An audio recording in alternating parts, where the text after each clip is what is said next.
Not everyone loves J.R.R. Tolkien. An article by John Yatt from The Guardian of December 2nd, 2002. This was when the first Peter Jackson Lord of the Rings film was coming out. Attacks Tolkien's The Lord of the Rings with amazing hostility. He not only dismisses the book as a fake, a forgery, a dodgy copy, but he also attacks it as harmful. The Lord of the Rings is racist. He ends with this judgment: strip away the archaic turns of phrase, and you find a set of basic assumptions that are frankly unacceptable in 21st century Britain. Well, this kind of hostile reaction is neither unique to John Yatt nor unique to our time. It's been going on since The Lord of the Rings was published in 1954 to 55 in the United Kingdom, and then in 1965 in the United States.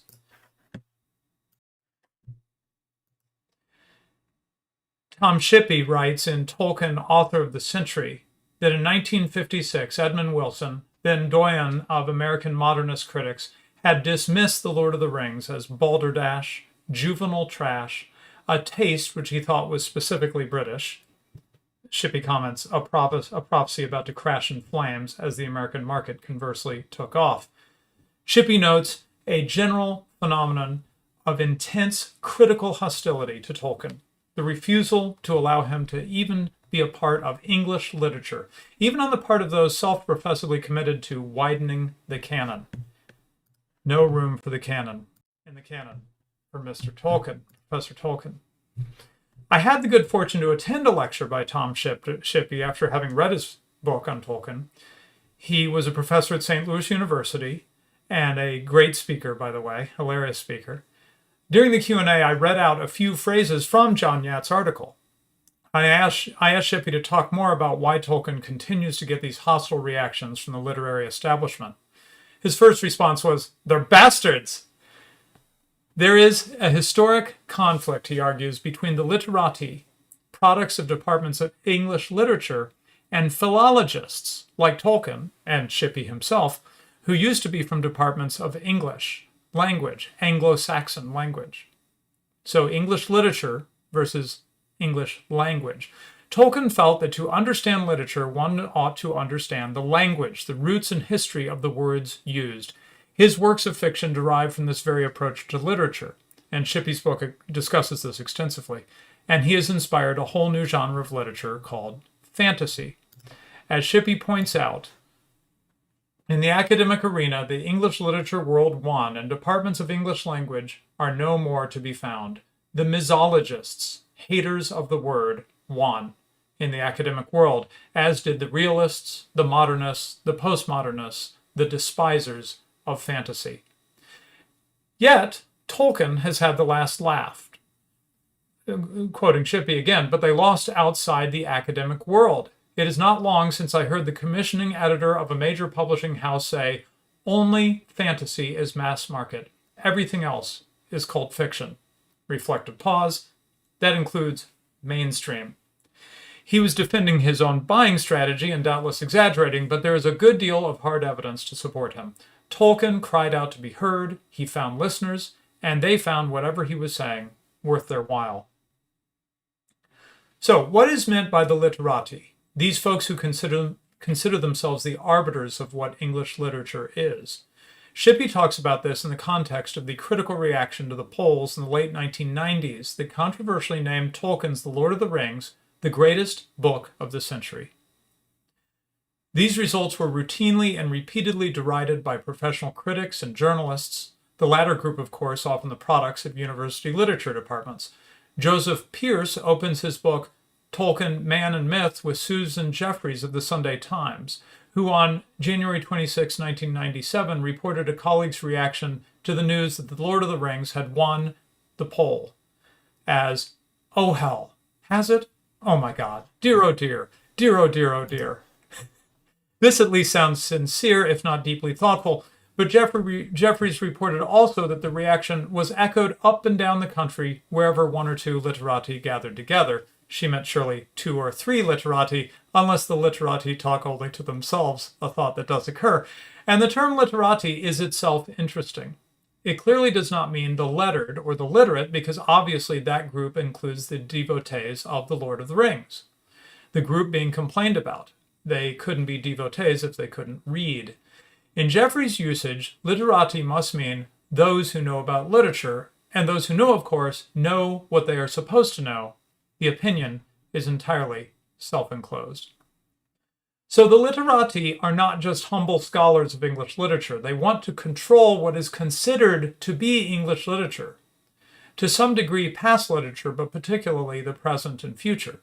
The success of Tolkien's books drives them crazy because it shows that they do not control what literature is. Readers do. Shippey writes, "This is probably at the heart of the critical rage and fear which Tolkien immediately and ever after provoked. He threatened the authority of the arbiters of taste, the critics, the educationalists, the literati." Tolkien was a literary entrepreneur, breaking many literary conventions, completely flouting the conventional ideas of what sells, and yet outselling all the favored sons of the literary establishment. These literati are would-be central planners. No wonder that we often find them rather annoying or just irrelevant, and find Tolkien and his work to be heroic and inspiring. The metaphor I'm using here for Tolkien of a literary entrepreneur isn't purely metaphor. After all, Shippey estimates that the publisher, Stanley Unwin, has made about £1 billion, and the Tolkien estate another £1 billion on The Lord of the Rings. Unwin thought The Lord of the Rings wasn't going to make any money, so he had Tolkien pay for part of the publishing costs, and they agreed to split the profits 50-50. Oops. There are other reasons that the literati hate Tolkien. Tolkien completely rejected the modernist movement, which has been unquestioned orthodoxy among the literati. Tolkien's priorities and themes were not that of the literary establishment. Shippey further argues that the literary establishment, by any objective measure, is failing. He says that if they were a business, they would have gone out of business a long time ago. The number of students going for degrees in English literature is falling drastically relative to the population. I can personally attest to this negative effect of the literary establishment. When starting college, I was torn between majoring in computer science and majoring in English literature. I ended up majoring in computer science and minoring in writing. Part of the reason is that I had read some modern literary criticism and I thought it was rubbish. I didn't want to spend 4 years learning their politically correct, unperceptive literary theories. If I could have studied under Tolkien or someone like him, like Shippey, I would have gone for it like a shot. Thus, Tolkien's ongoing, and with the movies, increasing popularity contrasts painfully with the increasing irrelevance of the literati and their favorite literature. So, why do we love Tolkien? Tolkien stands in stark contrast to the socialist-leaning, modernist, elitist literati that hate him so much. As Mingardi and Stagnaro have demonstrated, Tolkien understood that socialism was unworkable, and he made little distinction between left and right socialism. Shippey notes that the literary coterie that ruled and defined English literature, at least for a time, between the wars and after World War II, were committed modernists, upper class, often Etonians, often professed communists, often extremely rich, well entrenched as editors and reviewers in the literary columns. In another article, Mingardi and Stagnaro show that far from being a statist, as so many of the literati were throughout the 20th century, Tolkien identified himself as an anarchist of the private property sort, not the socialist bomb-throwing sort. Partially quoting Tolkien there. Furthermore, Tolkien commits a cultural political crime that for our socialist literati is unforgivable. He likes the middle class and writes about them affectionately in the guise of the hobbits. No sense of alienation, no sense of looking down on the middle class snootily from a lofty vantage point. Unforgivable. Shippey discusses this particularly in his discussion of The Hobbit, the prequel to The Lord of the Rings. Bilbo is then defined from the start by time, class, and culture. He is English, middle class, and roughly Victorian to Edwardian. Hobbits in general will prove to be all these things even more definitely than Bilbo, except that some of them will be working class, the Gamgees, though none quite reach the upper class, not even the Tooks and Brandybucks. The Hobbits, then, in their adventures in the rest of Middle-earth, which they really know very little about except through legends, stand in for Tolkien's readers as they join the hobbits in trying to figure out this odd world where wizards, dragons, and orcs are not just legends, but real and dangerous. As the films and books make clear, the hobbits, in their own humble way, become the heroes of the tale. This demonstrates Tolkien's affection for his own roots. Again, quoting Shippey here, Tolkien indeed had nothing against middle-class Englishmen, for he was one himself. And unlike so many of the English-speaking writers of his time, Lawrence, Forster, Woolf, Joyce, he did not feel in any way alienated, nor have any urge to reinvent himself as working class, non-English, in internal exile, or any other glamorous pose. It is one reason why he has never found any favor with the determinedly cosmopolitan British intelligentsia. Another difference with most of the literati of his time is that far from being militantly atheistic or aggressively secular, Tolkien was a staunch Catholic. He played a key role, in fact, in the conversion of C.S. Lewis to Christianity. This by itself has created no end of trouble for the literati, as Lewis's fiction and apologetic works continue to offer a reasoned and popular defense of beliefs that the modernists had thought safely dismissed as reactionary, backwards, and medieval a long time ago. Shippey makes clear that The Lord of the Rings is not directly a Christian work. Middle-earth is set in a time long before Christ, though the pagans in Tolkien's world are rather virtuous pagans, not practicing human sacrifice, for instance. What Shippey does not say, though, is what isn't in Tolkien's work as a result of his very orthodox Christianity and his anti-modernist stance. Unlike, for example, Marion Zimmer Bradley's torturous feminist retelling of the King Arthur myth, The Mists of Avalon, Tolkien's work is not a thin veil for modernist, politically correct preoccupations. In fact, reading The Lord of the Rings, one gets the impression, which I gather is quite correct, that Tolkien was perfectly comfortable with older things and deeply suspicious of the brutal drives toward modernization that characterize the left, and now the neoconservatives with their plans to bomb various peoples into the 20th century. I wrote this 20 years ago. Our modernist elite is obsessed with being modern. There are few curses more lethal from these folks than that you are a reactionary, a throwback, standing in the way of progress.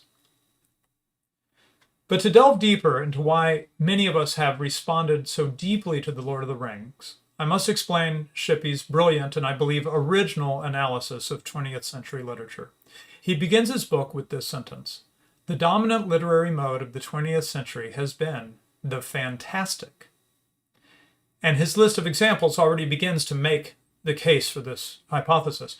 When the time comes to look back at the century, it seems very likely that future literary historians, detached from the squabbles of our present, will see as its most representative and distinct works books like J.R.R. Tolkien's The Lord of the Rings, George Orwell's 1984 An Animal Farm, William Golding's Lord of the Flies and the Inheritors, Kurt Vonnegut's Slaughterhouse-Five and Cat's Cradle, Ursula Le Guin's The Left Hand of Darkness and The Dispossessed, Thomas Pynchon's The Crying of Lot 49 and Gravity's Rainbow. The list could readily be extended back to the late 19th century with H.G. Wells' The Island of Dr. Moreau and The War of the Worlds. Okay, but why has the fantastic as a literary mode been used so many times and produced such popular books? Shippey says, a ready explanation for this phenomenon is, of course, that it represents a kind of literary disease whose sufferers, the millions of readers of fantasy, should be scorned, pitied, or rehabilitated back to correct and proper taste. Commonly, the disease is said to be escapism. Readers and writers of fantasy are fleeing from reality. The problem with this is that so many of the originators of the later 20th century fantastic mode, including all four of those first mentioned above, Tolkien, Orwell, Golding, Vonnegut, are combat veterans, present at, or at least deeply involved in the most traumatically significant events of the century, such as the Battle of the Somme, Tolkien, the bombing of Dresden, Vonnegut, the rise and early victory of fascism, Orwell. Nor can anyone say that they turned their backs on these events. Rather, they had to find some way of communicating and commenting on them. It is strange that this had, for some reason, in so many cases to involve fantasy as well as realism, but that is what has happened. He later adds, by the way, C.S. Lewis, T.H. White, and Joseph Heller to this list of these traumatized authors. Why have these fantastic books connected so much better than most of the literature in the modernist canon? The modernist novel has a marked tendency to be very inner-directed. Tom Wolfe comments on this hilariously in his essay, My Three Stooges, in which he critiques the excessive inwardness in the works of modernist darlings John Updike, Norman Mailer, and John Irving. But Tolkien, and many of these other authors of fantastic novels, are oriented differently. Although Tolkien's concern and the concern of the authors I mentioned is not with the private and the personal, the themes of the modernist novel, but with the public and the political, it should be obvious that to all but the sheltered classes of this century, the most important events in private lives, and even more in deaths, have often been public and political. Shippey is more blunt later in his book about what these traumatized authors were all dealing with. Most of these authors then had close or even direct first-hand experience of some of the worst horrors of the 20th century, horrors which did not and could not exist before it. The Somme, Guernica, Belsen, Dresden, industrialized warfare, genocide. Their very different but related experiences left all of them, one may say, with an underlying problem. They were bone-deep convinced that they had come into contact with something irrevocably evil. They also felt that the explanations for this, which they were given by the official organs of their culture, were hopelessly inadequate, out of date, at best irrelevant, at worst, part of the evil itself. Thus, bringing our focus back to Tolkien, we find the other meaning of Shippey's title, Tolkien, author of the century. Not just might he be the most important author of the century, but he was, despite the fantastic setting of the fiction, very much an author of the 20th century. We respond to Tolkien in part because he is wrestling with the horrors of our century in a very deep way. Thus, his literary approach is in line with his anarchism that rejected both left and right socialism. Tolkien was not interested in the half measures that went over so well with the Literati time and time again. No, it must be left socialism, not right socialism. No, it must be democratic socialism, not totalitarian socialism. Tolkien saw, as many of these other authors saw in their own way, that we were facing radically destructive evil and that we must be radical in our approach to understanding it. The theme of The Lord of the Rings is that the ring of power that is so tempting, must be resisted. If it is not resisted, then the individual who gives in becomes a ring wraith. Shippey writes, people make themselves into wraiths. They accept the gifts of Sauron, quite likely with the intention of using them for some purpose which they identify as good, but then they start to cut corners, to eliminate opponents, to believe in some cause which justifies everything they do.